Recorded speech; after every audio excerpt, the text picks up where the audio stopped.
안녕하십니까. 에파쿠팜 체험농장TV 박덕수 박사입니다. 오늘 영상은 2022년 2급 치유농업사 시험 길라잡이 제27강의 내용으로서 제2장 치유농업시설의 환경관리, 치유농업시설 환경조성, 치유농업시설 환경조성에 대한 내용으로 시청자 여러분들과 함께 하고자 합니다. 본 영상에 앞서 아직도 에파쿠팜 체험농장TV 구독자가 아니신 분들께서는 빨강색 구독 버튼과 좋아요 엄지척 꾹 눌러주시면 저에게 큰 힘이 되겠습니다. 치유농업시설 주요 구성요소 탐색, 가 통로와 바닥 포장, 통로 폭, 성인 교행시 120cm, 기타 이동수단의 폭을 확인하고 결정함. 굳기, 적당한 단단함을 유지하여 이동을 지원함. 견인력, 물이 고이거나 조류, L지죠. L계라고도 하고, 조류가 생장하면 미끄러져 넘어질 위험이 높아짐. 목재가 젖어 있을 경우 마찰력이 낮아 미끄럼 발생. 경사루, 경사루는 넓거나 길게 조성된 공간은 배수를 위한 경사각을 2% 유지. 경사각은 2% 유지. 배수를 위한 경사각입니다. 통로가 아니고. 일선 동선의 경우 경사도는 3 내지 5%의 범위가 적합하다. 지난번에는 경사도는 5%, 옛날 5%에서 최근에는 3%로 개정했다고 했는데, 여기는 일반 동선의 경우 경사도는 3 내지 5%라고 그냥 하고 있네요. 경사로는 취약계층을 위해 필수적이며 충분한 마찰력이 요구된다. 안 그러면 미끄러지겠죠? 마찰력, 미끄럼 방지를 위해 바닥 포장재 선택 시 충분히 고려되어야 한다. 안전성, 지팡이, 신발, 바퀴 등이 빠지지 않도록 틈을 최소화해야 한다. 지금 통로와 바닥 포장에 대해서 지금 알아보고 있는 겁니다. 이탈 방지턱, 휠체어 이동 시 바퀴 이탈 방지를 위한 방지턱 설치. 그러한 방지턱은 5cm가 기준입니다. 다음 핸드레일, 일반 동선과 경사로에서 이동을 돕는 보조수단으로 요구된다. 다음 바닥질감, 시각장애인의 경우 바닥질감 대비로 보행정보 제공이 요구되고 있다. 다음 표면 색상 및 질감, 콘크리트는 여름철 눈부심을 야기한다. 아스콘 포장은 열흡수가 높아 온도와 냄새에 의한 불쾌감을 유발한다. 그러니까 한여름에 막 뜨끈뜨끈할 때 아스콘에서 풍겨 나오는 냄새가 좀 안 좋죠. 목재 데크의 경우 진한 색상은 급작스런 열 흡수로 목재 터짐이 유발된다. 목재 데크의 진한 색상은 좋지 않다는 얘기입니다. 직선 통로, 시각장애인을 위한 공간의 경우 곡선보다는 직선 통로를 제공한다. 시각장애인을 위한 공간은 곡선보다는 직선 통로. 보조수단으로 바닥 초장의 질감과 형태를 달리하거나 유두 음향을 제공한다. 유두하는 음향을 제공한다. 다음은 통로와 바닥 포장 중에 잔디입니다. 재질을 잔디를 한다는 얘기죠. 재료를. 정원의 동선 포장 시 가장 일반적이며 사람들의 선호도가 높은 재료가 잔디다. 가격이 저렴하고 손쉽게 식재가 가능하다. 잔디도 좀 비싼데 여긴 저렴하다고 나왔네요.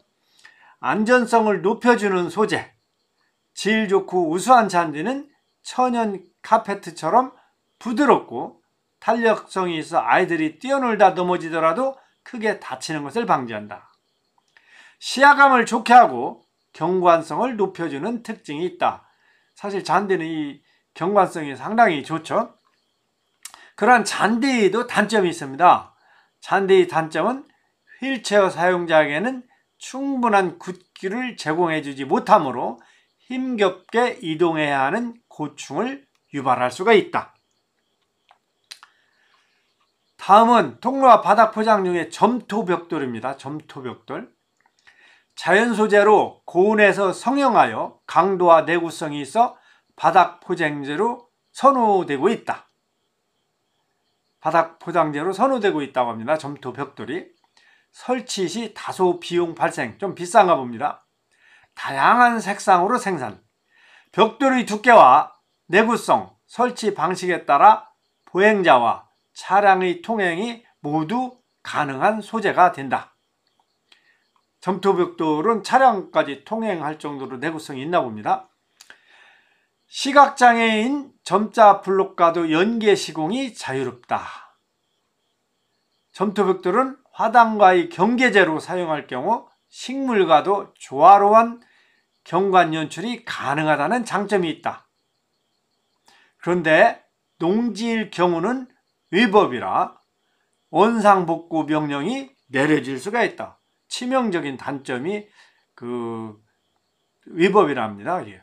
다음은 바닥 포장재의 종류별 특징에 대해서 세부적으로 알아보겠습니다. 장점, 단점 비교하면서 알아보겠습니다. 소재가 일반 토양일 때 장점은 저렴하고 손쉽게 사용한다. 관련 규제 위험도가 없다시피 아주 합니다. 단점은 토양 성분에 따라 보행성이 저하된다. 뭐 비우고 그러면 푹푹 빠질 수도 있고 그러겠죠? 토양 성분에 따라. 배수를 위한 조건이 충족되어야 한다.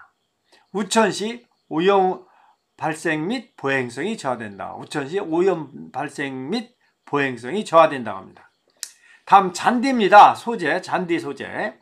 장점은 저렴하고 손쉽게 사용한다.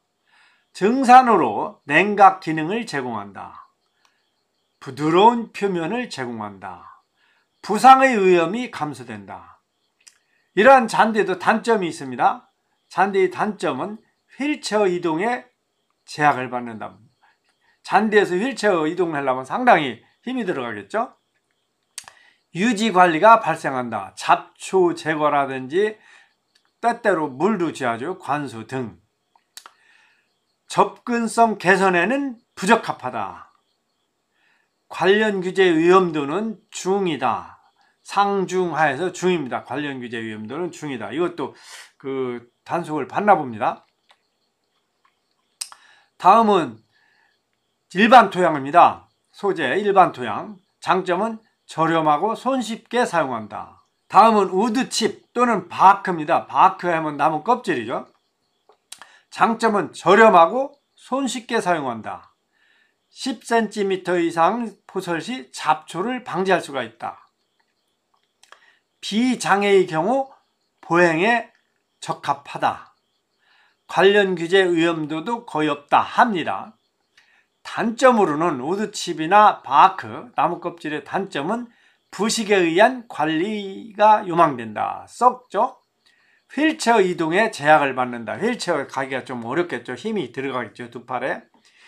일정 두께 이상으로 포설이 요망된다.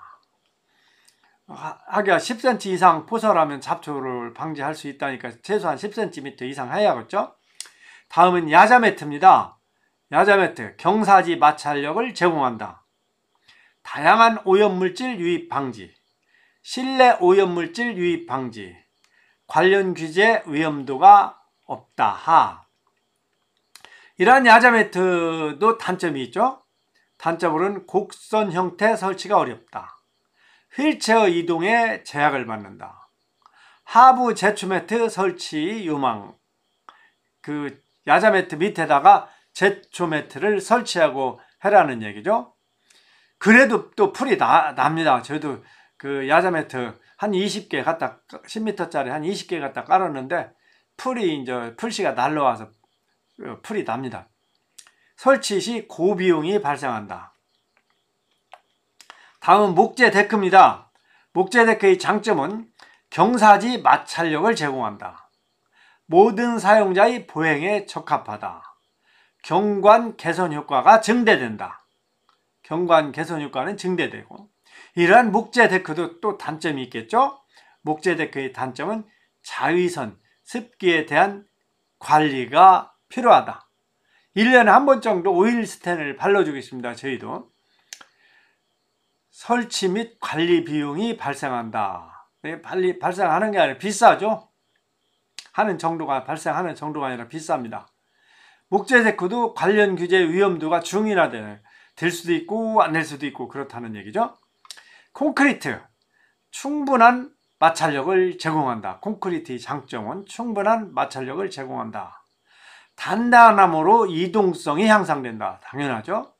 다양한 표면 색상 연출이 가능하다. 콘크리트의 단점은 자연물 대비 고비용이 발생한다. 상당히 요새 콘크리트 비싸죠. 레미콘값.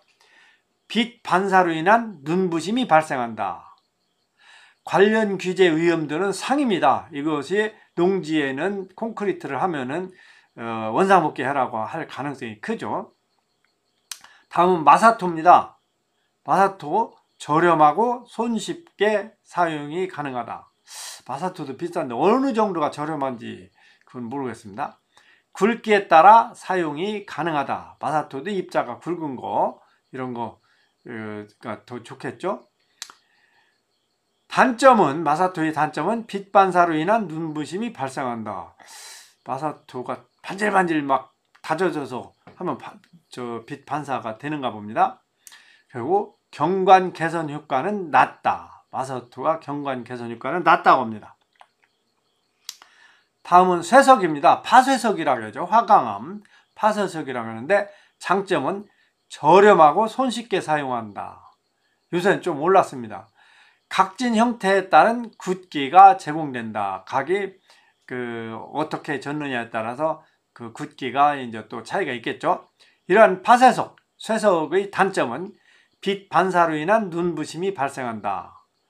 관련 규제 위험도는 중간이다. 될 수도 있고 안 될 수도 있다. 이런 거겠죠. 다음은 벽돌입니다. 벽돌의 장점은 충분한 마찰력을 제공한다. 패턴으로 포장이 가능하다. 알맞은 다밥이죠. 알맞은 다밥. 굵기, 즉 다밥으로 이동이 용이하다. 경관 개선 효과가 증대한다. 벽돌로 하면 경관 개선 효과가 증대된다고 합니다. 그런데 이 단점은 하부 작업 및 기초 작업이 요망된다. 벽돌의 단점은 자연물 대비 또 고비용이 발생한다. 벽돌도 관련 규제 위험도가 상이 아니라 중이네요. 될 수도 있고 안 될 수도 있다. 다음 판석입니다. 현무암 판석. 마찰력과 견인력을 제공한다. 경관 개선 효과가 증대된다. 그러한 판석도 단점은 설치 및 관리 비용이 발생한다. 발생하는 게 아니라 비싸죠. 이게 표현을 상당히 부드럽게 해놨습니다. 여기 양성규제에서는 관련 규제 위험도는 중간 정도이다. 판석은 관련 규제 위험도는 중간 정도입니다. 높임 화단의 특징, raised badge, 높임 화단의 특징. 어떤 데는 높임 화단 한글로 쓰고 또 어떤 데는 그냥 영어만으로 써놓은 데도 있습니다. raised badge. 높임 하단의 특징은 스스로 원하는 활동을 보다 편안한 자세에서 지속할 수 있다. 보다 가까이에서 원하는 꽃의 향기를 맞는 것과 같은 식물로 접근성 개선이 가능하다. 많은 것이 아니라 맞는 것입니다. 꽃의 향기를 맞는 것과 같은 식물로의 접근성 개선이 가능해진다. 높임 하단은 재배 공간과 통로를 구별해주는 역할을 한다. 또한 높임 하단은 노지에 비해 잡초 관리가 용이하다. 이건 확실합니다. 노지에 비해 잡초 관리가 용이하죠.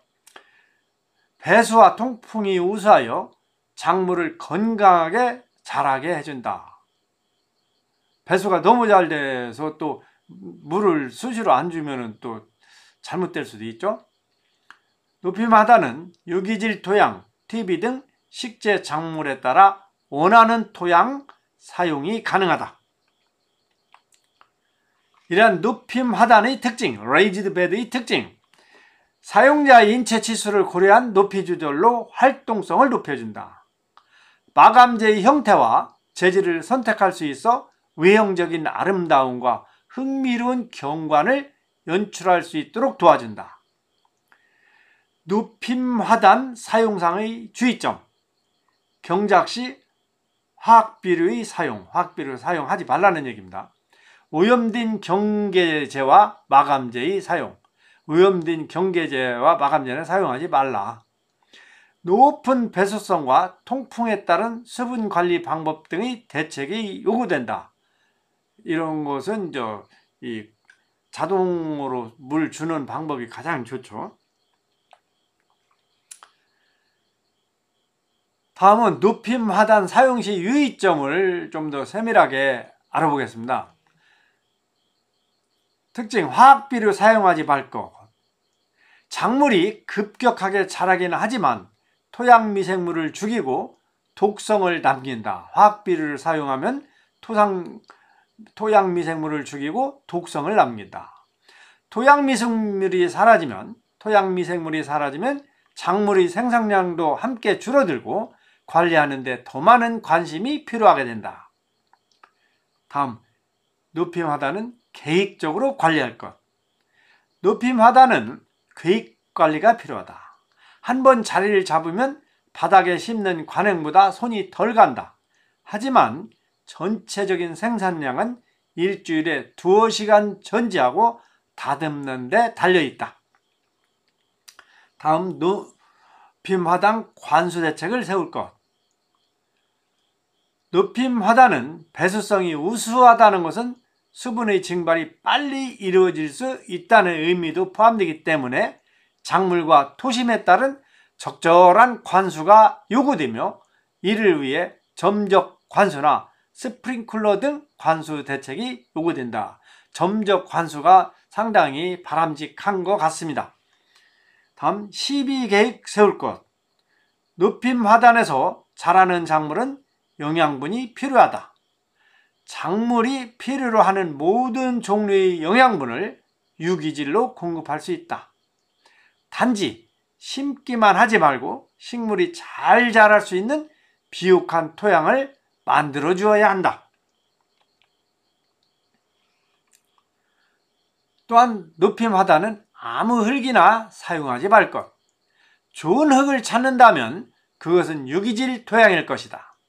유기질 토양과 일반 흙은 큰 차이가 있다. 일반 흙은 양분이 적다. 건강한 흙이 약간 촉촉한 것은 토양 속의 미소 생태계. 미소 생태계는 마이크로 에코시스템.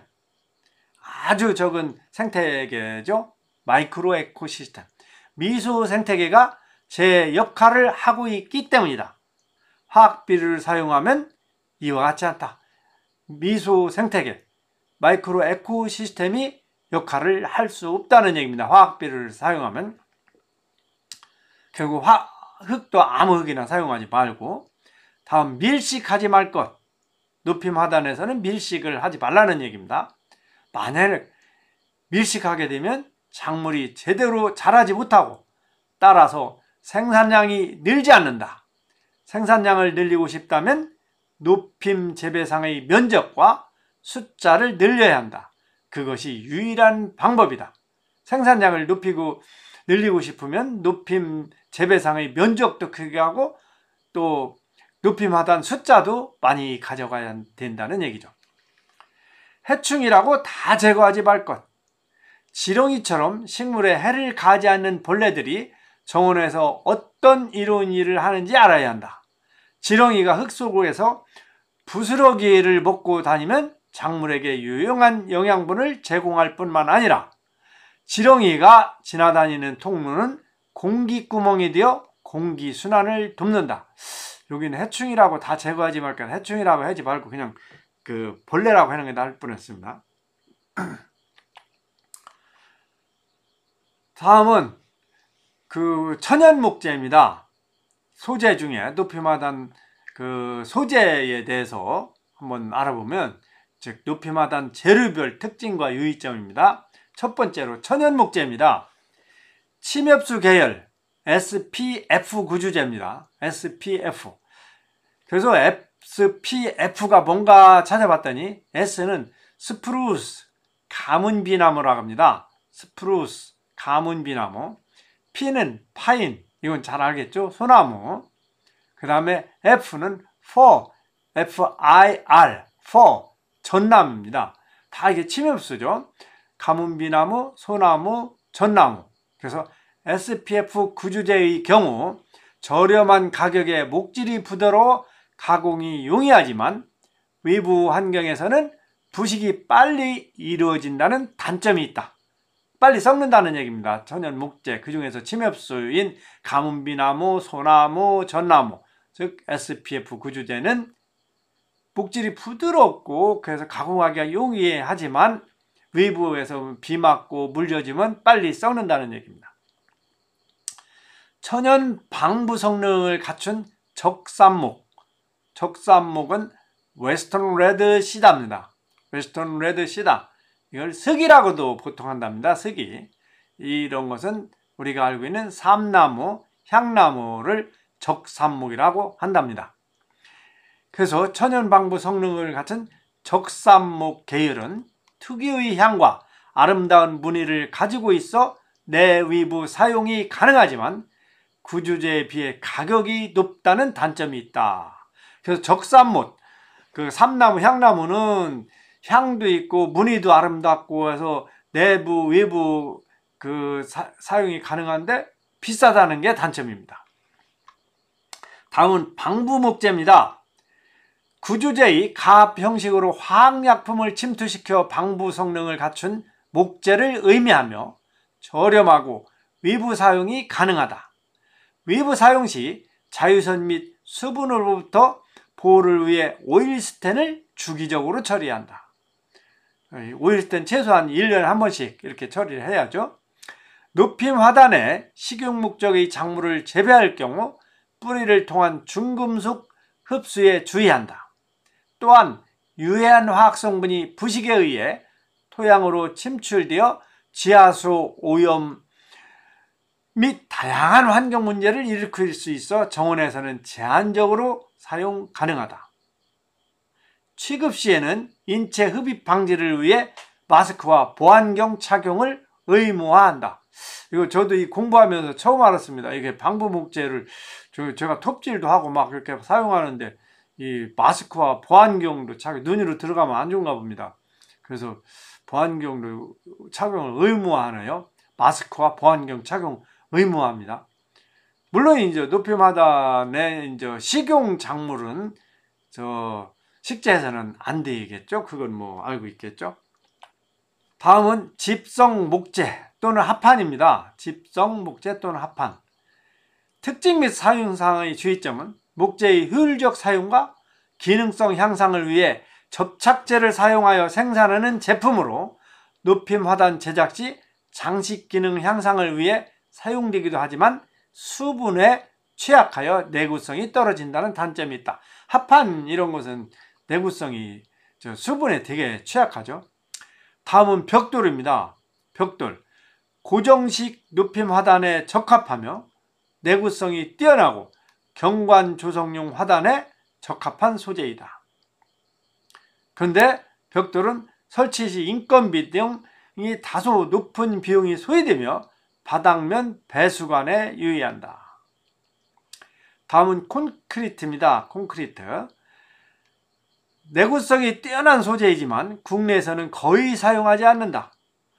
거푸집을 사용하여 형틀을 제작하고 내부에 시멘트를 부어 제작한다. 최근 도로 등 인공지반용 높임 화단으로 건축에서 사용되기도 한다. 도로 주변에 이렇게 사용하죠. 그런데 콘크리트를 하려면 전문가가 또 해야 하고 막 그렇죠. 다음은 석재입니다. 돌. 내구성이 뛰어난 반면 가격이 비싸고 설치에 전문 기술이 요구된다. 정원 내에서 현무암 판석, 슬레이트석. 슬레이트석은 뭔가 해서 찾아봤더니 석재를 일일이 얇게 켜서 부착한 제품이 슬레이트석이라고 합니다. 저는 슬레이트 이거 지붕할 때 하는 그런 건 줄 알았더니 그게 아니고 석재를 일일이 얇게 켜갖고 이렇게 부착한 제품이 슬레이트석이라고 하네요. 그래서 현무암 판석, 슬레이트석 등을 부착하는 방식으로 경관용 화단 조성 시 사용된다. 가격이 비싸겠죠. 전문가가 또 설치해야겠고. 다음은 타이어입니다.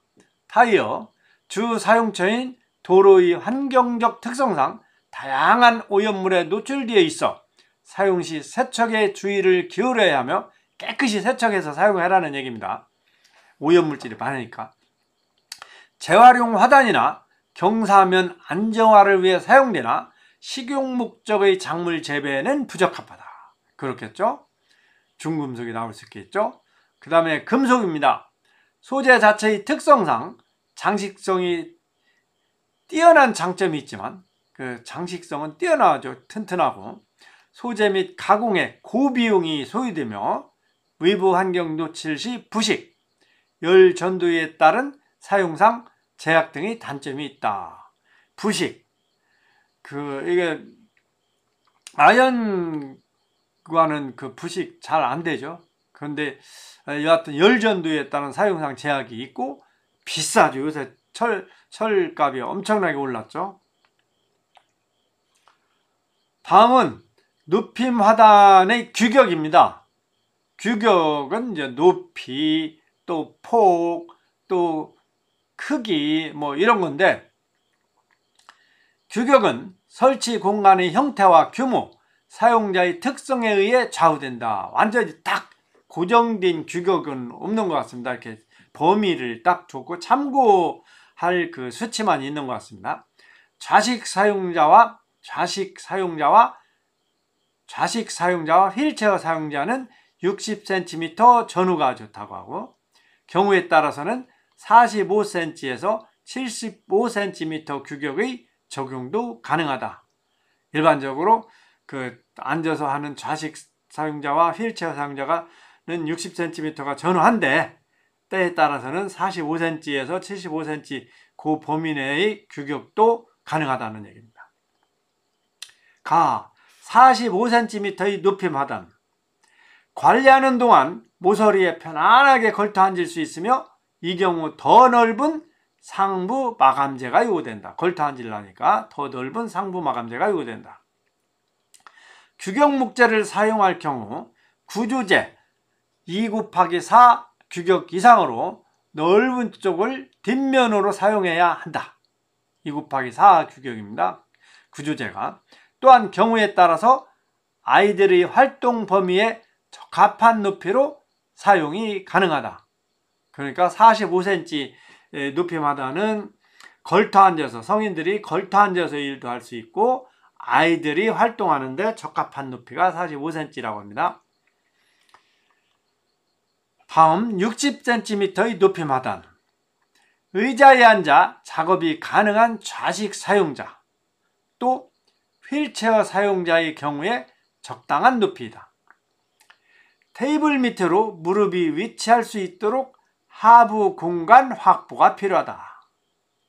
때로는 서서 작업하는 사용자를 지지해주는 역할을 한다. 이렇게 서서 작업해주는 사람들한테는 지지해주는 역할을 한다. 상부의 식재대의 경우 토양의 높이는 너무 높지 않아 팔의 원활한 관절 범위를 벗어나지 않도록 유지해야 한다. 다음은 75cm 높임 하단입니다. 몸을 굽히기 어려운 사용자가 선체로 활동할 때 최적의 높이가 75cm라고 합니다. 몸 굽히기 어려운 환자들 있죠. 허리 아파서 막 이런 분들, 이럴 때는 선체로 활동을 해야 하는데 이때 최적의 높이가 75cm라고 합니다. 설치 시 주 사용자의 신장을 고려하여 최종 높이를 결정한다.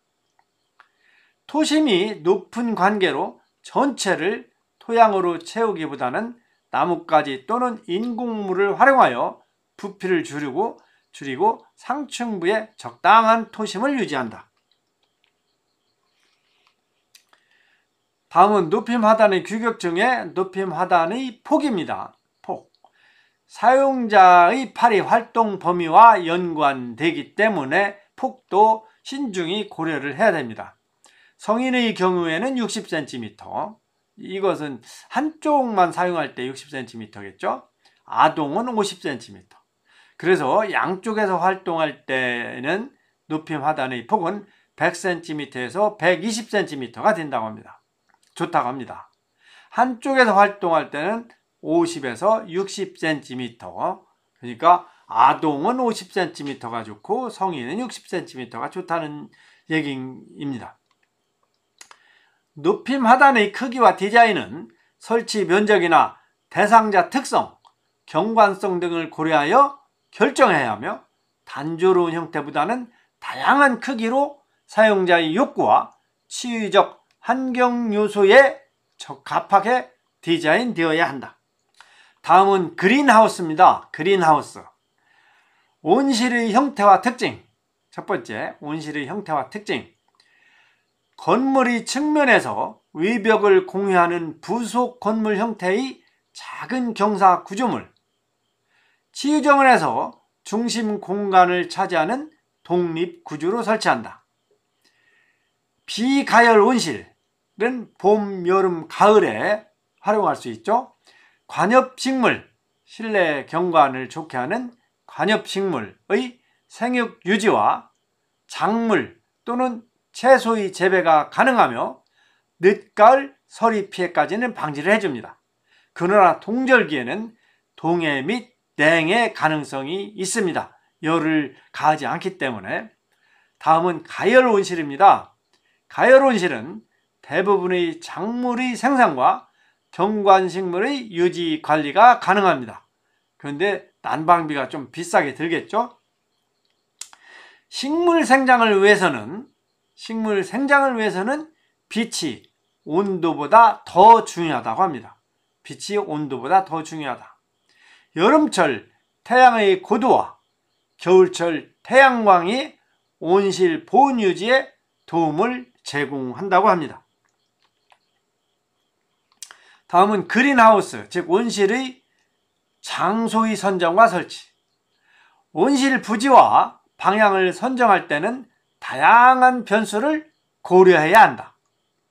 농장 내 치유정원에서 활동 시 폭우, 강풍 등 단기적 기후변화와 이에 따른 피신, 토양의 안정성 등은 온실 위치에 영향을 미친다. 또한 강풍으로 나뭇가지가 부러져 온실 지붕으로 떨어질 수 있는 장소는 시설을 유지하는데 부적절한 장소이므로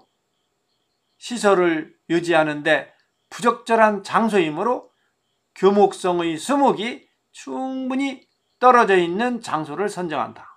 그러니까 큰 나무들 있는 데서는 충분히 떨어져 있는 곳에 온실을 만들어야 된다는 얘기죠. 그리고 아이들이 놀이공간에서 멀리 떨어진 공간에서 온실을 설치한다. 이것은 아이들이 다칠 수도 있고 또 반대로 또 그린하우스, 온실이 훼손될 수도 있기 때문입니다. 바람이 많은 지역에서 온실을 설치할 경우에는 관목류로 생울타리나 목재 펜스를 설치한다. 방풍을 좀 해야 된다는 얘기죠. 다음은 유형별 그린하우스, 즉 유형별 온실에 대해서 살펴보겠습니다. 양지붕형 온실입니다. 첫 번째, 트래디셔널 스팬입니다. 트래디셔널 스팬, 양지붕형 온실. 양지붕형 온실은 지붕 환기창이 있다. 지붕 환기창이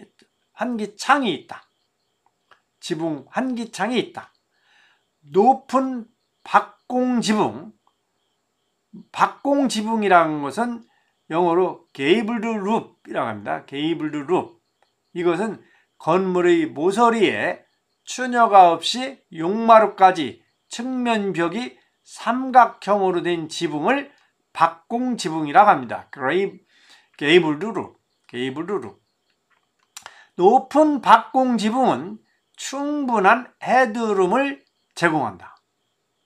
45도 지붕각의 온실로, 즉 벽은 1.5m, 중앙고는 2.1 내지 2.4m를 권장한다.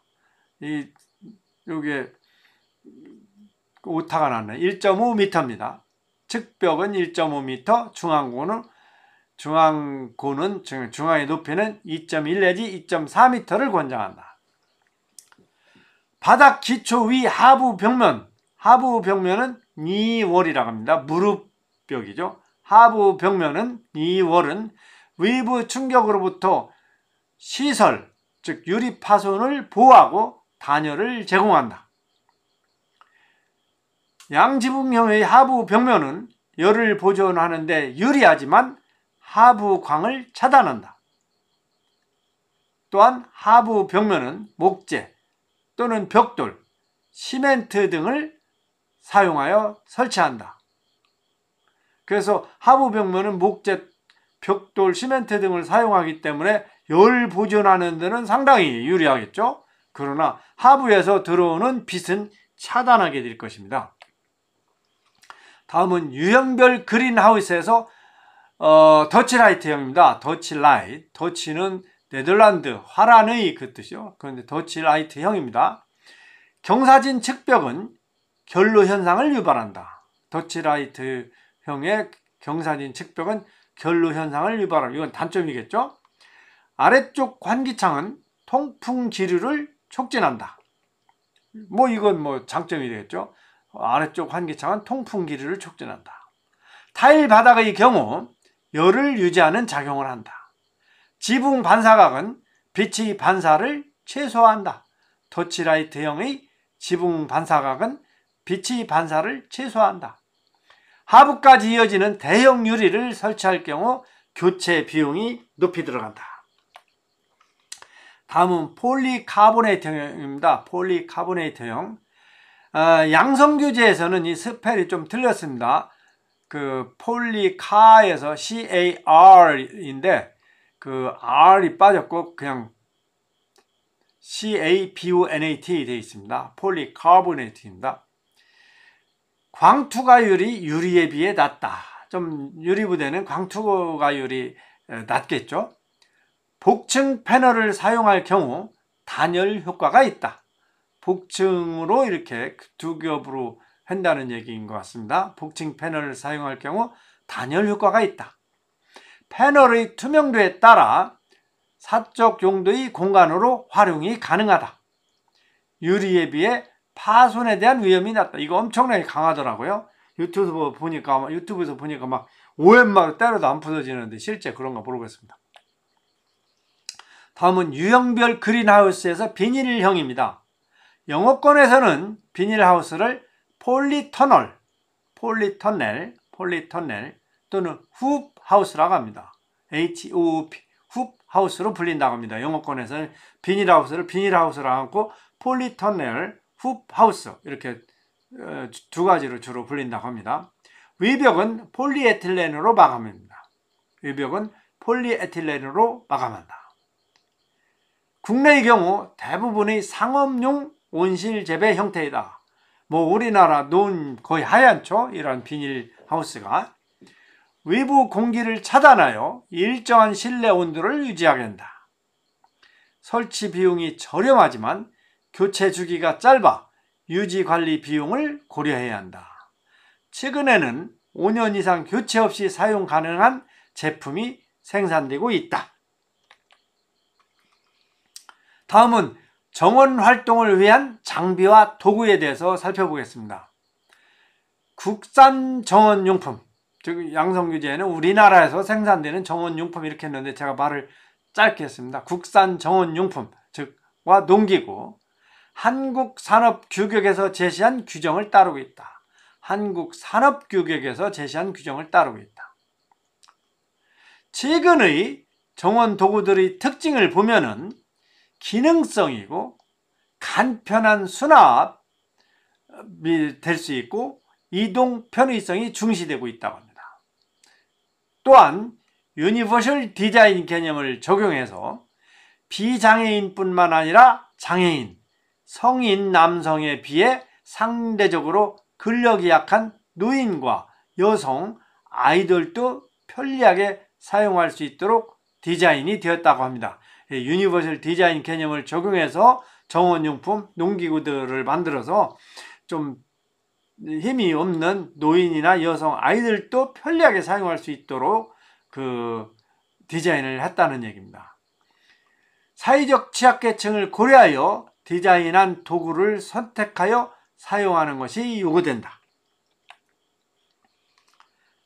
다음은 정원활동 관수시설입니다. 정원활동을 위한 장비와 도구 중에서 첫 번째, 정원활동 관수시설. 일정 거리나 면적마다 관리용 수전 설치.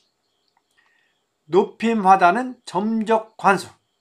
일정한 간격으로 압력 보상점이 설치된 노즐을 통해 전체 관수 구간에 동일한 수량으로, 물량이죠. 수량으로 원하는 시기에 원하는 양만큼 관수가 가능하므로 적기 관수, 때 맞춰서 때에 적합하게 물을 대주는 거죠. 관수와 수분의 효율적 관리가 가능하다. 점적 관수가 그렇다는 얘기입니다. 높임 하단에서 좋다는 얘기를 다 써놨습니다. 호스와 노즐의 길이를 연장해주는 연결 도구가 필요하다. 휠체어 사용자나 어깨, 팔, 손목 관절의 활동 범위가 자유롭지 못한 사용자가 자신이 원하는 식물이나 화단에 정확하게 관수하기 위해서 호스와 노즐의 길이를 연장해주는 연결 도구가 필요하다는 것입니다. 수대, 즉 연결 부위입니다. 연결 부위를 수대라고 하나 봅니다. 수대나 수전의 머리, 난이 아니라 나입니다. 수대나 수전의 머리, 헤드 또는 건이라고 하나 봅니다. 수전의 머리를 헤드는 맞겠고, 또 건, 그 총처럼 이렇게 건총처럼 생겼죠. 그 수전의 머리 부분의 재질은 플라스틱보다는 알루미늄으로 제작되어 가볍고 충격에 강한 소재를 사용한다.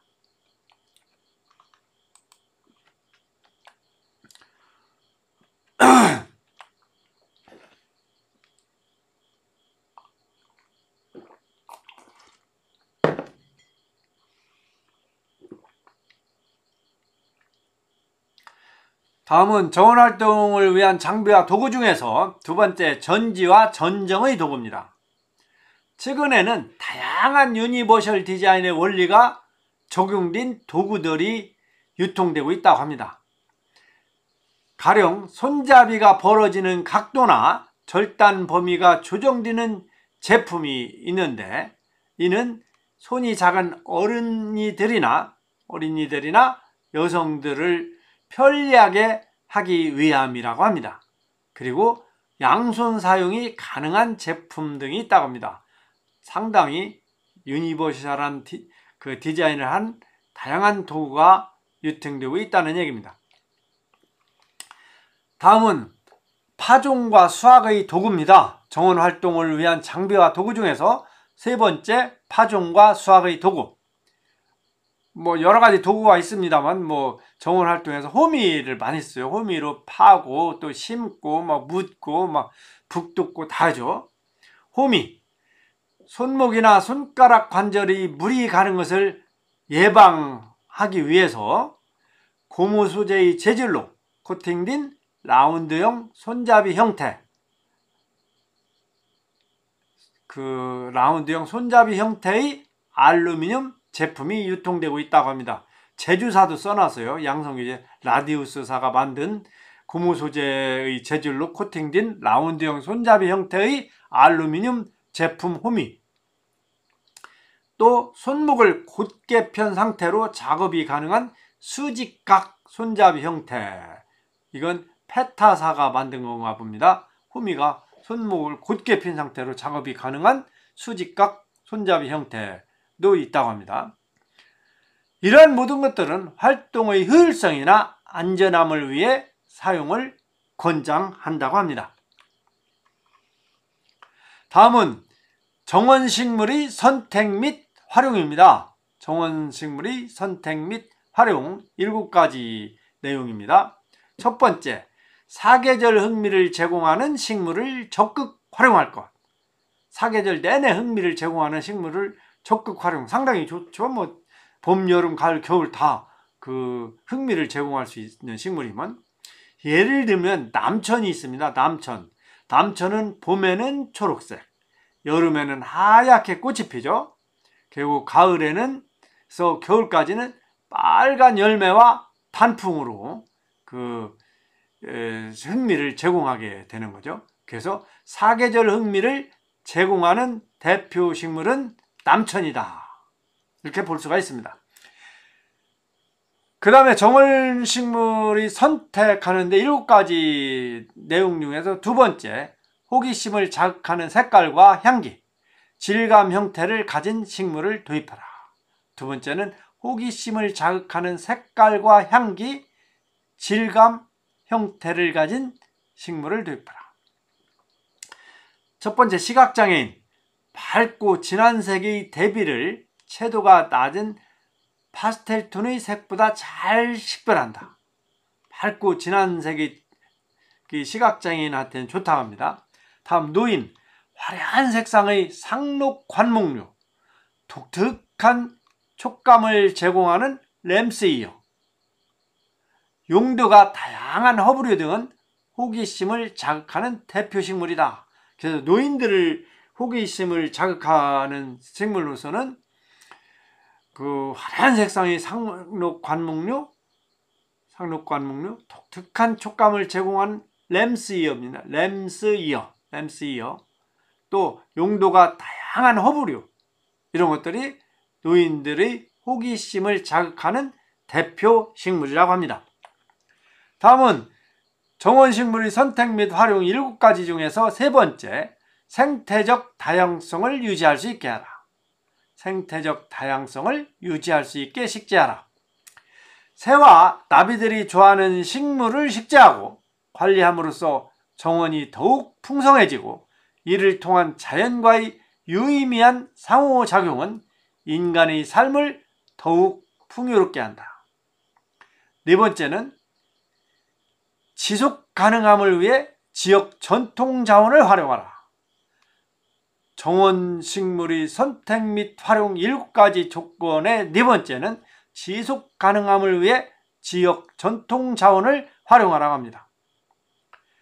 이유는 자생식물은 현지 토양 상태와 기후에 유전적으로 가장 적합하기 때문입니다. 현지의 토양 상태와 기후에 유전적으로 가장 적합하다. 그래서 관리 측면에서 매우 유리하며 시간과 비용을 절약할 수 있어 지속 가능함을 위해 더욱 중요하다. 그리고 위도가 비슷한 기후 조건을 가진 매력적인 외국에서 도입된 정원식물을 선택할 수도 있다고 합니다. 다음은 정원식물의 선택 및 활용 7가지 중에서 5가지 조건입니다. 먹는 즐거움을 제공할 수 있는 식물을 도입하라. 먹는 즐거움도 있어야겠죠. 일부 식물은 식용이 가능한 꽃이나 열매를 제공하는 식물로 채워진다. 이렇게 함으로써 사용자에게 흥미를 높여주고 동기를 부여하여 과정을 중요시하는 결과를 초래한다. 다음은 정원식물 선택 및 활용 7가지 중에서 6번째, 병에 대한 저항성과 기후에 대한 적응력이 뛰어난 식물을 재배하라.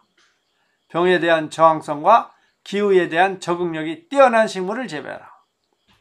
다년생의 경우 계절의 변화에 덜 민감하고 병해충에 대한 저항성이 뛰어난 종류를 선택하여 관리 효율성을 높인다. 그러니까 다년생 심는 것이 좋다는 얘기입니다. 왜냐하면 다년생은 계절의 변화에도 덜 민감하고 병해충에도 저항성이 뛰어나고, 그래서 관리의 효율성도 높인다는 얘기입니다. 정원식물의 선택 및 활용 중에 7가지 마지막, 독성식물의 사용을 지양한다. 독성식물은 심지 말라는 얘기입니다. 그것이 경구 독성식물뿐만 아니라 접촉을 통한 피부 자극 및 알러지를 일으키는 식물은 심는 것을 지양하라는 얘기입니다. 그래서 정원식물의 선택 및 활용하는데 7가지 조건은 첫 번째, 사계절 흥미를 제공하는 식물을 적극 활용하고, 두 번째, 호기심을 자극하는 색깔과 향기, 질감 형태를 가진 식물을 도입하고, 세 번째, 생태적 다양성을 유지할 수 있게 식재하고, 네 번째, 지속 가능함을 위해 지역 전통 자원을 활용하고, 다섯 번째, 먹는 즐거움을 제공할 수 있는 식물을 도입하고, 여섯 번째, 병에 대한 저항성과 기후에 대한 적응력이 뛰어난 식물을 재배하고, 일곱 번째, 독성식물의 사용을 하지 않는다. 이것이 정원식물 선택 및 활용의 7가지 조건이 되겠습니다. 다음은 농장, 즉 노지형 치유농업의 공간에 대해서 살펴보겠습니다. 농장형 치유농업 시설이란 일반적인 형태로 농장 내에 치유활동이 가능한 공간을 조성을 계획하는 경우 참고 가능한 모델이다. 이러한 농장형 치유농업시설은 농장 내 기존 경작지 또는 나대지에 계획된 동선을 설치한다. 작물 재배를 위한 공간을 확보한다. 동물을 돌보고 교감하는 사육장을 설치한다. 물품 보관과 목공 활동을 위한 작업장을 설치한다. 정원 도구 및 소모품 보관을 위한 창고를 설치한다. 그리고 휴식과 모임을 위한 휴게 공간을 조성한다. 이러한 것들이 시설물을 설치하여 다양한 대상자에게 치유농업 서비스를 제공하는 공간이 농장형 치유농업 시설이다. 이렇게 보면 되겠습니다. 다음은 온실형 치유농업 공간입니다. 온실형 치유농업 시설이란 농장 내에서 조성된 온실을 치유공간으로 활용하는 형태를 말한다. 온실 내부 공간 활용, 이것은 온실 내부 공간을 활용하여서 사무공간, 작업장, 창고 등으로 활용이 가능하다.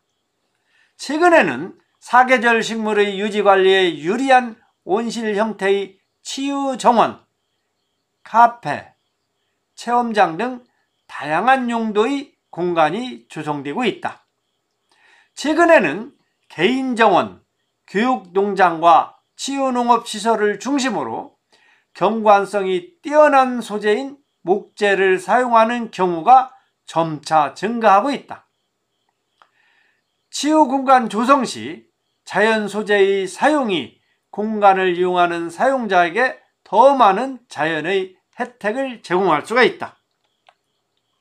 다음은 인공지반형 치유농업 공간입니다. 인공지반 녹화란 무엇인가? 인공지반 녹화란 건물의 옥상이나 지상 불투수성 포장, 지하 주차장 상부, 베란다나 발코니와 같이 자연적인 지반이 형성되지 않은 공간에 방수와 방근, 배수와 투수층을 설치하고 토양, 그 토양은 인공토와 자연토 등이 되겠습니다. 이러한 토양을 포설하여 교관 목류, 지피류, 잔디 등 식생이 가능한 지반을 조성하는 것을 의미한다. 그래서 인공지반 녹화 이 정의는 알아두는 것이 좋겠죠. 이러한 인공지반 녹화는 공간의 효율적 이용, 에너지 절감, 대기 환경 개선 등 다양한 효과가 발생하는데, 최근에는 생리, 심리적 효과와 관련된 원예치료나 치유농업 실현의 장으로 많은 사람들이 주목하고 있다. 그래서 이러한 인공지반 녹화는 공간의 효율적 이용, 에너지 절감, 대기 환경 개선 등 다양한 효과가 발생한다고 합니다. 그래서 인공지반 녹화에 대해서 설명하고 있습니다. 건강관리시설, 헬스케어 퍼실리티스, 건강관리시설은 입원 환자 및 외래 환자 시설, 종합병원, 재활병원, 정신의학병원, 아동전문병원, 호스피스 의료센터 등을 건강관리시설이라고 합니다. 노인요양원, 복지관 등 건물의 옥상을 활용하여 치유농업 서비스를 제공하기 위한 공간을 조성하는 것이다. 주의사항으로는 방수, 방근, 허용, 하중, 펜스 안전 기준 등을 주의해야 된다는 얘기입니다. 방수가 안 되면 물이 새겠죠. 방근, 철근 같은 게 부식돼서도 안 되겠고, 그 다음에 그 무게가 얼마나 되냐. 그 건물이 그 옥상에다 하기 때문에 그 건물이 하중을 지탱할 수 있느냐 없느냐.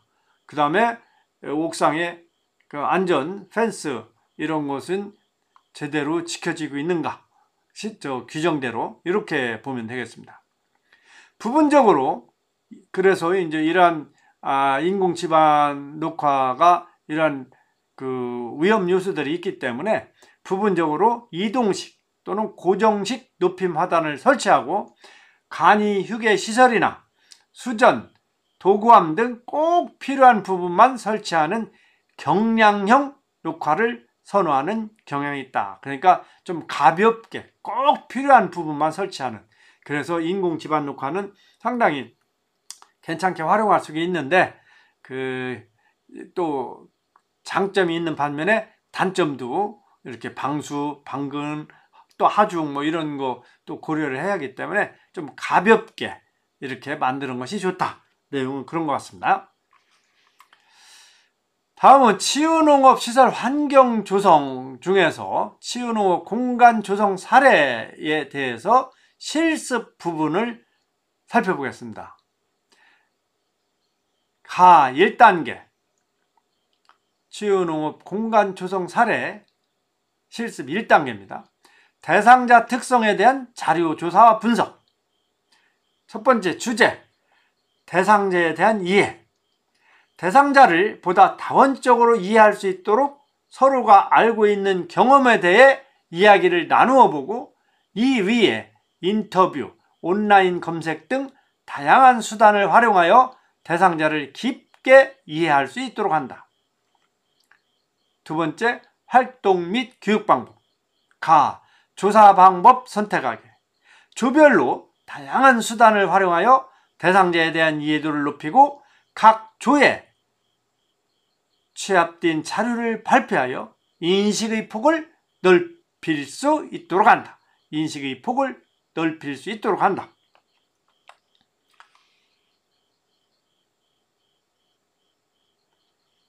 다음은 활동 및 교육 방법 중에서 두 번째, 대상자 특성에 대한 이해, 치매 노인일 경우에 대해서 살펴보겠습니다.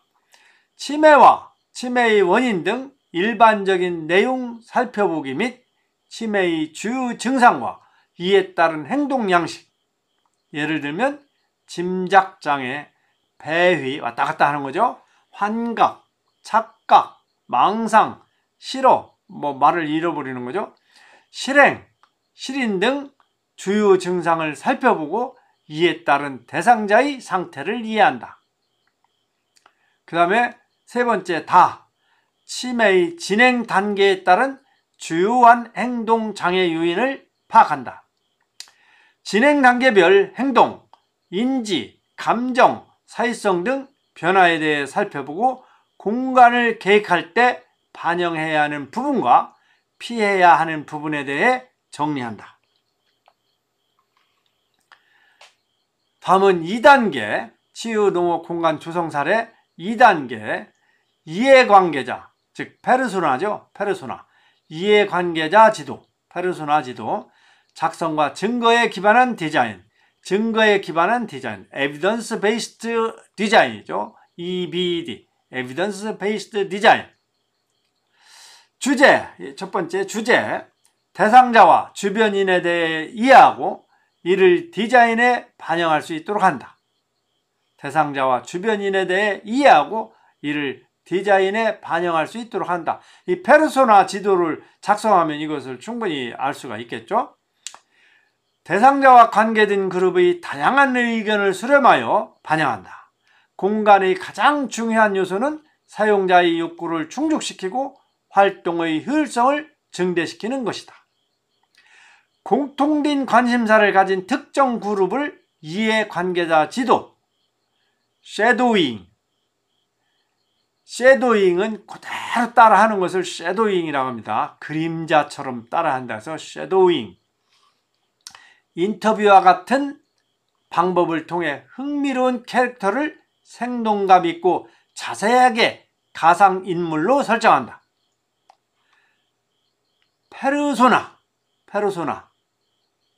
페르소나는 사람에 대해 이해하고 이를 디자인에 반영할 수 있도록 지원하는 역할을 한다.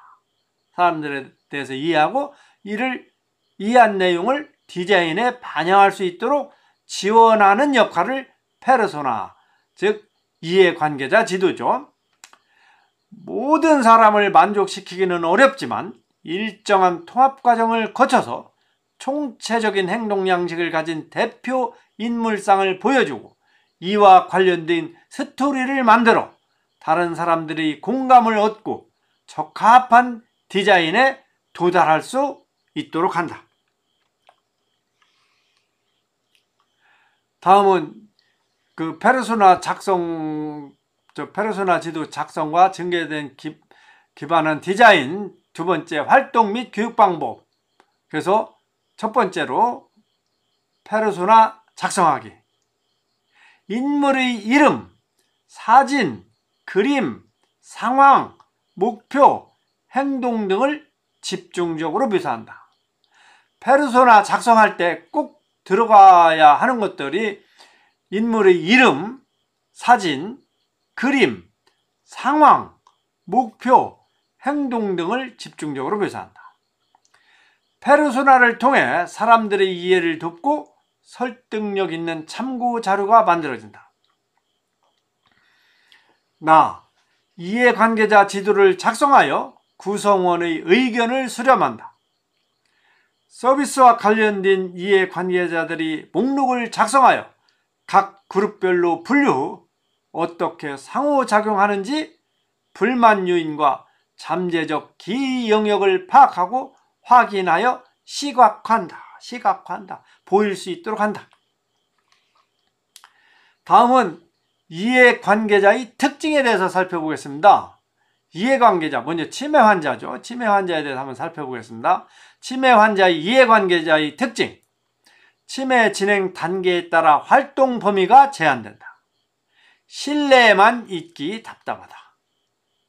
치매 환자는 정원에서 신선한 공기 산책을 할 수 있다. 정원에서 다른 환자들 뿐만 아니라 외부 사람도 자주 만난다. 정원에서 산책은 중간에 쉴 곳이 없어 힘들다. 치매 환자는 걷는데 좀 불편하니까 정원에서 산책은 중간에 쉴 곳이 없어 힘들다. 쉴 곳 만들으라는 얘기 같습니다. 그래서 매일 변화하는 자연을 통해 일상의 즐거움을 찾는다.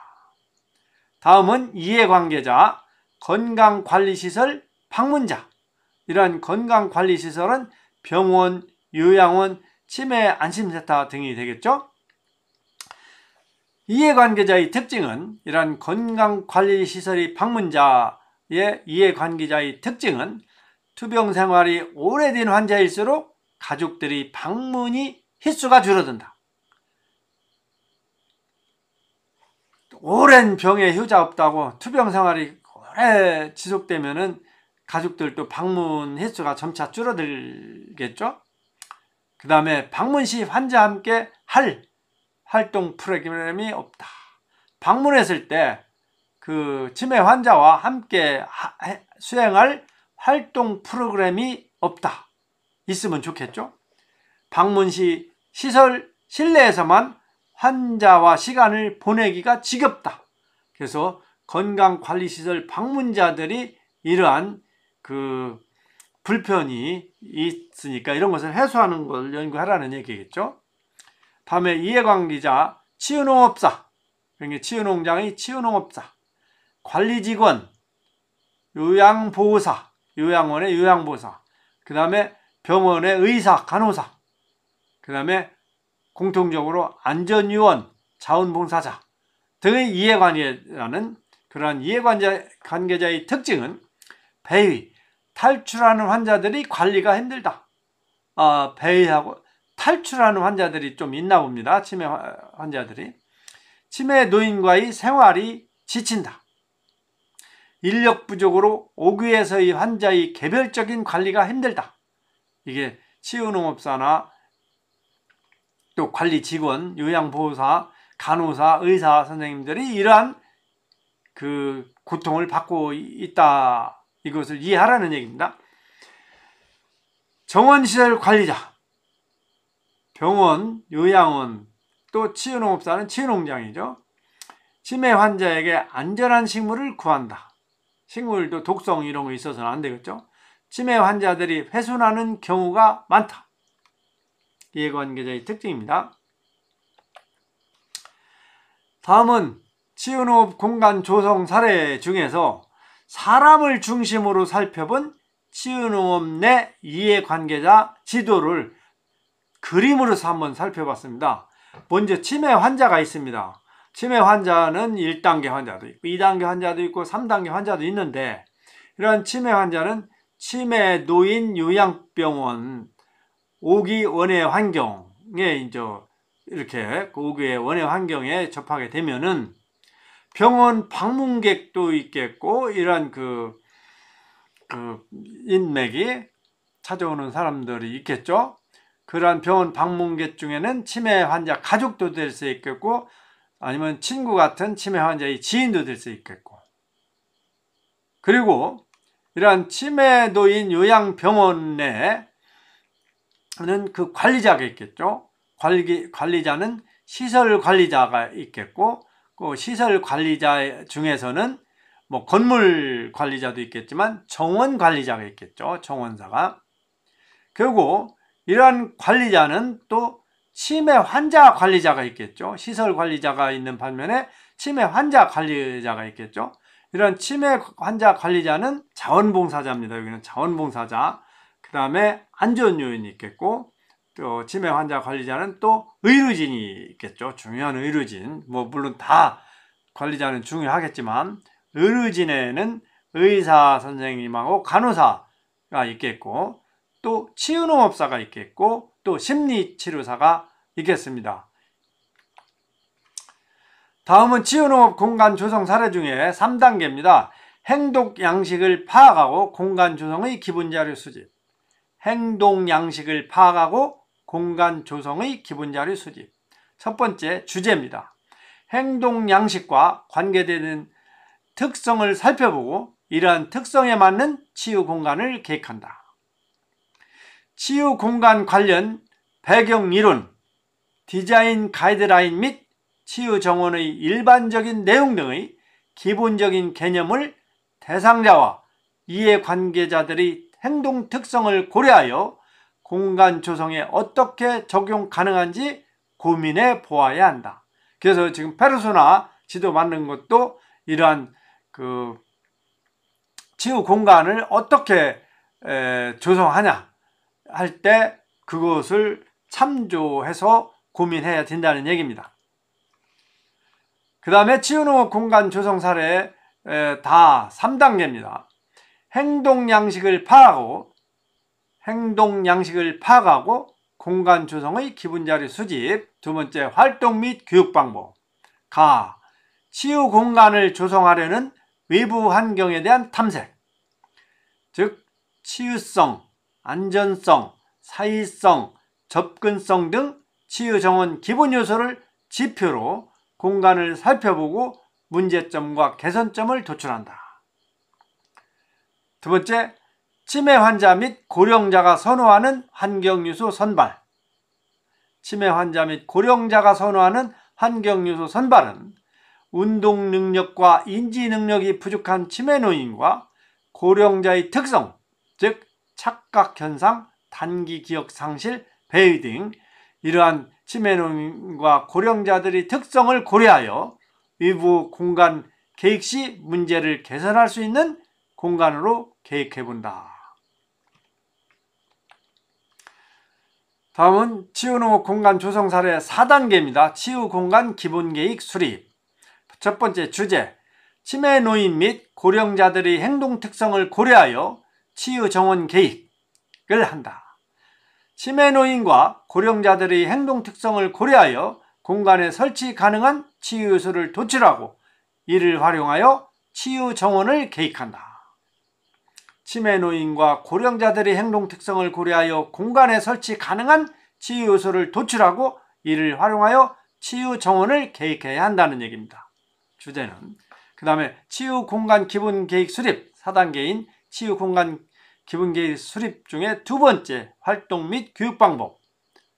활동 및 교육 방법의 첫 번째, 활동을 활용한 기본 계획 수립. 기본적인 내용을 파워포인트, 즉 PPT죠. 한글, 워드 등 PPT, 한글, 워드 등 프로그램을 활용하여 알기 쉽게 정리하고 사례 사진을 찾아 쉽게 이해할 수 있도록 작성한다.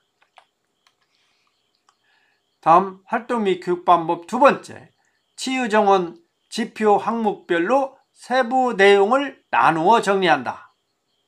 그럼 지금부터는 접근 가능한 치유 정원을 위한 세부 요소와 적용 사례를 보겠습니다. 접근 가능한 치유 정원을 위한 세부 요소와 적용 사례. 첫 번째, 원형, 루프형 산책로. 원형 또는 루프형 산책로, 베일을 하겠죠. 막다른 길목을 경험하지 않는 순환 형태나 통로 끝 부분에 다른 공간을 연결하여 치매 노인에게 목적지를 제공한다. 두 번째, 바닥 포장. 건물의 입구나 정원으로 진입하는 포치. 포치는 입구에 지붕도 있고 벽도 있고 한 걸 포치라고 하죠. 포치 바닥은 평평해야 한다. 세 번째, 휠체어 액세서블 테이블. 이거 뭐 양성교재 그대로 영어로 그냥 나왔습니다. 그러니까 휠체어가 접근할 수 있는 테이블, 휠체어 액세서블 테이블. 휠체어 접근 가능한 테이블. 휠체어 사용자가 비장애인과 함께 활용할 수 있는 테이블. 다음은 정원 내 식물로의 접근 가능성을 높이고 오감을 통한 자연을 느낄 수 있게 개선해주는 정원의 요소와 적용 사례입니다. 레이지드 베드, 높임 하단이죠. 여기는 양성교재 그대로 영어로 나왔습니다. 레이지드 베드, 높임 하단입니다. 특수하게 환자를 위한 디자인이 적용되어 치료 효과 기대. 휠체어 사용이 편리한 유니버설 디자인을 적용한다. 다음은 허브 가꾸기입니다. 오감을 통한 자연을 느낄 수 있게 이런 게 허브 가꾸기. 허브 정원은 환경에서 감각 자극 요소, 즉 시각, 후각, 미각, 촉각을 제공하는 가장 효과적인 방법이다. 허브 정원은 환경에서 감각 자극 요소, 시각, 후각, 미각, 촉각을 제공하는 가장 효과적인 방법은 허브 가꾸기다. 다음 맨쉐드입니다. 맨쉐드, 남자들이 헛간. 참 표현 멋있습니다. 맨쉐드, 남자들이 헛간. 취미를 계속 추구하고 그들이 삶을 위해 사용할 수 있는 기술을 유지한다. 다음은 다양한 활동과 사회적 상호작용이 가능한 공간 조성과 적용 사례입니다. 먼저 야위 조리대. 야위 식사를 권장하기 위해 야위 조리대와 앉을 수 있는 공간을 제공한다. 다음 채소 하단입니다. 채소 하단. 휠체어 접근 가능한 채소 하단에 채소나 허브를 직접 재배하고 수확과 먹는 즐거움을 선사한다. 다음 정자입니다. 퍼골라죠. 퍼골라. 정자. 그늘이 있어 여러 사람이 장시간 쉴 수 있게 하고 이정표가 될 수 있는 사물을 설치하면 공간 지각 능력 향상에 도움이 될 수 있다. 정자를 설치하면은 설치하고 그 이정표가 될 수 있는 사물을 거기다 두면은 공간 지각 능력 향상에 도움이 된다고 합니다. 그래서 이렇게 다양한 활동과 사회적 상호작용이 가능한 공간 조성은 야위조리대, 채소하단, 정자 등이 되겠습니다. 다음은 기타 사용자 특성을 고려한 치유 정원 요소와 적용 사례. 첫 번째, 낮은 생울타리. 낮은 생울타리는 입구와 경계 울타리는 식물로 위장하여 갇혀있는 느낌이 들지 않도록 한다. 울타리 식물로 위장하여 갇혀있는 느낌이 들지 않도록 하라는 얘기입니다. 다음에는 벤치입니다. 오래 걸을 수 없는 치매 노인들을 위해 쉴 수 있는 공간을 통로의 중간에 설치한다. 쉴 수 있는 공간은 통로의 중간에 설치한다. 편히 앉아 쉴 수 있는 그늘진 곳, 보호자가 함께 앉아 있을 수 있는 크기가 좋다. 다음은 닭장입니다. 닭장은 닭을 키우는 닭장입니다. 무력감을 줄이고 의미 있는 관계를 제공하기 위해 동물을 돌볼 수 있는 기회를 제공한다. 치유농업 공간 조성 사례 네 번째 단계인 치유공간 기본계획 수립 계속 이어지고 있습니다. 그 세 번째, 치매 노인과 고령자를 위한 치유정원 기본계획. 공간을 선정하고 이에 해당하는 요소들을 정리하여 치유정원 기본 설계를 실시한다. 그리고 선정된 공간은 농경지, 치유농업시설이죠. 건물 옥상, 병원 요양원, 실내 등 공간 특성에 맞게 치유 요소를 도입하여 설계한다. 그리고 연필로 밑그림을 그려보고 색연필이나 마커펜을 이용해 채색하여 완성한다. 그리고 네 번째, 치유공간 기본계획 수립 네 번째는 조별 계획을 발표하고 함께 논의하는 시간을 갖는다. 연필로 이용한 프리핸드, 즉 동선 표시 및 의사 전달, 그래가지고 치유 정원 기본 계획도를 완성한다. 다음은 농촌 치유 관광 공간 조성 사례입니다. 농촌 치유 관광 공간 조성 사례. 첫 번째, 공간 조성 계획 수립. 치유 공간은 기존 환경과 조화될 수 있도록 하여 인공적 요소를 최소화하여 자연 친화적이고 신미성 있는 환경을 조성하도록 한다. 공간 조성 계획 수립입니다. 두 번째는 공간 및 시설 매치 계획. 치유 특화 공간 조성은 마을의 기존 시설과 조화될 수 있도록 한다. 치유 특화 공간 조성은 마을의 기존 시설과 조화될 수 있도록 한다. 참여자들의 이동과 동선, 운영자들의 작업 동선 등을 고려한 편의성이 있는 공간이 되도록 함으로써 효율적인 활용 공간이 되고 치유의 효과를 높일 수 있는 공간이 되도록 한다. 다음은 농촌 치유관광 공간 조성 사례 세 번째, 실행 및 적용입니다. 농촌 치유관광 공간 조성 사례 세 번째, 실행 및 적용. 마을 자원과 치유 프로그램 특성에 따라 교류 치유시설, 휴식 치유시설, 운동 치유시설 등을 조성할 수 있다. 다음 농촌 치유관광 공간 조성 사례 네 번째, 개발 사례입니다. 치유마을 공간 조성 사례로 유형별 프로그램에 활용하는 시설들을 중심으로 각 프로그램 특징을 고려하여 조성 방안을 제시했다. 유형별은 교류 치유냐, 휴식 치유냐, 운동 치유냐, 이런 유형별이죠. 마을에 있는 환경과 시설 등 기존 자원들을 최대한 활용하되 치유 목적에 맞는 치유 공간을 조성하기 위해 기존 시설을 보완하거나 신규 시설 도입을 제한하였다.